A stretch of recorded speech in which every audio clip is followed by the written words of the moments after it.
What's up everybody, it's Owen here from Devil's Watches, back with another video. Sorry it took so long since the last one. We've been very busy with Devil's Watches with the pre-launch of the Blue Sea Automatic.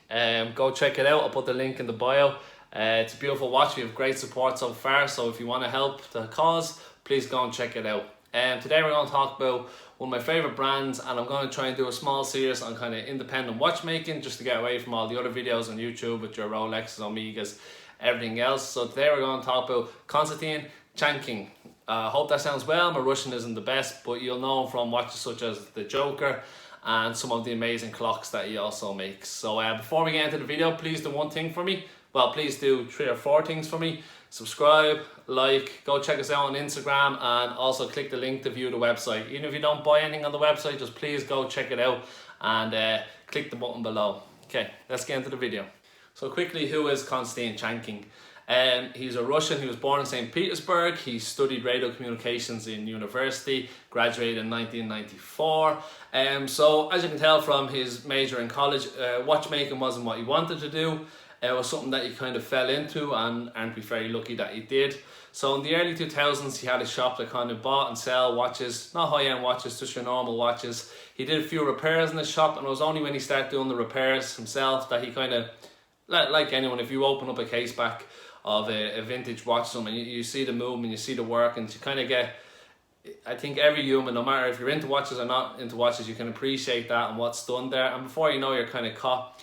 And he seems like a very self-taught, self-learning man, and if you see his library, it's just books and books and books. So he taught himself, which is amazing, because if anyone knows watchmaking, you either have to go to Switzerland or Germany. There's no watch schools. There's no watch schools here in Ireland. There used to be, not anymore, and I don't think there was any in Russia at the time. So for him to learn the level of skill he has himself through books is just amazing to him, and it just gives anyone else that isn't lucky enough to live in Switzerland or Germany or around that area and wants to get into watchmaking, it just shows that it is possible that you can do this. So he kind of lucky that it was the business side of watch selling that got him into it, and can be one of the main reasons why the company itself is so successful, because he came in from a business side and then developed his watchmaking, rather than what happens with a lot of people and a lot of watchmakers is they have all the skill that they need to be a great watchmaker, but their mind doesn't work in the business sense, and it just doesn't work. So it just shows, and it's credit to him that he brought both sides together, and now he's making some of the best watches in the world. So from the service and maintenance side, he then moved into producing his own clocks. He produced 4 clocks himself before he was commissioned to do 1 clock, and it was really this clock that got him going and got the whole company and the ball rolling. So after this highly complicated clock was completed, he got accepted into the AHCI, which is a group of high-end watchmakers and clockmakers. There's around 30, I think there's 33 members. John McGonigal is in there. He's an Irish guy, so shout out to John. But it was from here that he got to produce and show what he can do on the world stage. So this group would have their own stalls at all the big fairs, like a Baselworld. So in 2009, he got to show what he could do on the world stage, and it was in 2010 that he sold his first watch with his own made movement. So when you think about it, it's only 10 years ago of where he has been to where he has come, to go to no watch school, not to be interested in watchmaking, not to make a career out of it. Now he's selling watches at Baselworld, and it went from, in 2013 he sold 10 watches, 2014 there's 20 watches, and then in 2018 he sold 150 watches worldwide. So as with anything, the more watches he sold, the more people he had to take on, and I think now he has around 20 people working for him in the factory just outside Moscow. So it's a great rise to success. It just shows that if you are interested in watchmaking and you don't live in the country such as Switzerland or Germany, or there's no school near you, you can still do this as long as you have the skill and the imagination to make something. You can still go for it. So it's great to see that. So there's no point talking about his watches without showing some of the watches. So I'm going to go through the 3 favourite watches that he produces, and first we have is the Joker. Once you see this watch, you cannot unsee this watch. It's just the most beautiful, crazy, exciting watch that I've seen in years, if not ever. It just shows excitement. You could show this to a 5-year-old kid or a 100-year-old woman, they'd still look at this and say, that is so cool. If you told them the price tag, they'd probably say, it's a bit too much for a bit of fun. But for me, it's just a perfect example of what watches should be. It's a talking piece, it's a talking point. You show that to someone and you could talk for hours about it. As you can see down the bottom, they have the moon phase. The smile is the moon phase. They also have the two eyes, so one is the minutes and one is the hours, so you can tell the time that way. And it's just a beautiful watch, and they also do many different examples of it. So we have the Joker, which was the first one, the main one that was produced at Baselworld, and then they also brought on more. So they have the Clown, I think they have a Clown 2, they have a Dracula, they have a King Mouse, they have a ladies version. They just have everything. It's just fun watchmaking, and it's one of my favorite watches. And someday, someday, I will have this watch, but not for a long time.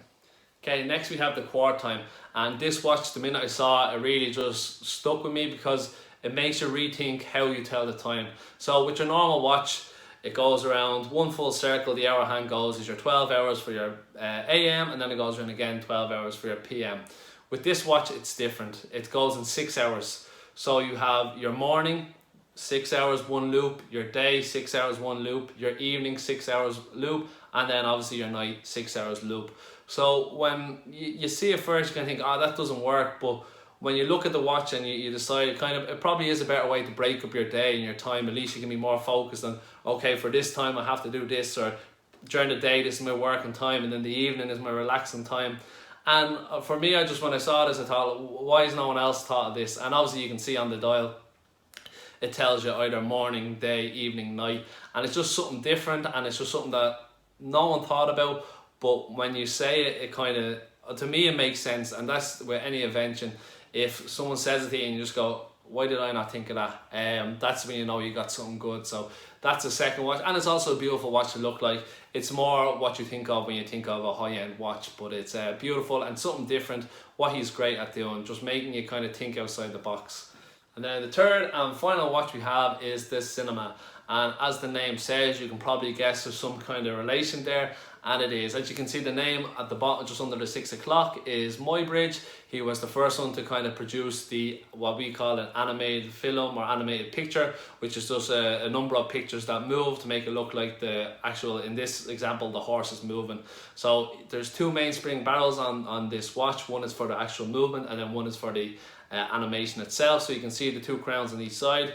If you wind one, it winds up the actual movement for the watch, and then if you wind the other, it winds up the movement for the animation. And I'll put a link to a video below. It's just beautiful to watch. It brings you back to that kind of black and white cowboy Indians.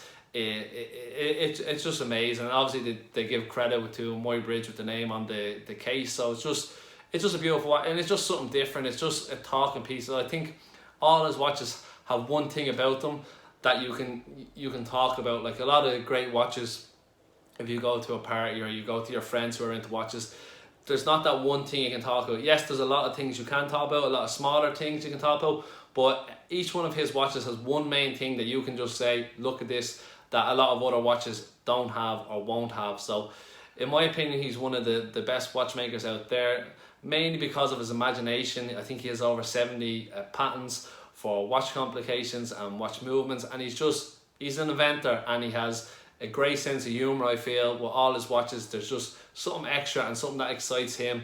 And every watch he brings out, it's none of this, oh, we're just changing the color or we're changing something different. Every watch is so different that it's just amazing what he has done in such a short period of time, and he definitely will be a name that'll be around for years. Fingers crossed someday I will have a few of his watches. But yeah, that's everything. Thanks for watching. If you want to comment below what independent watch brand you'd like me to talk about next, I might do one of our Irish ones, or I can do any one that you want me to do. So please comment, let me know.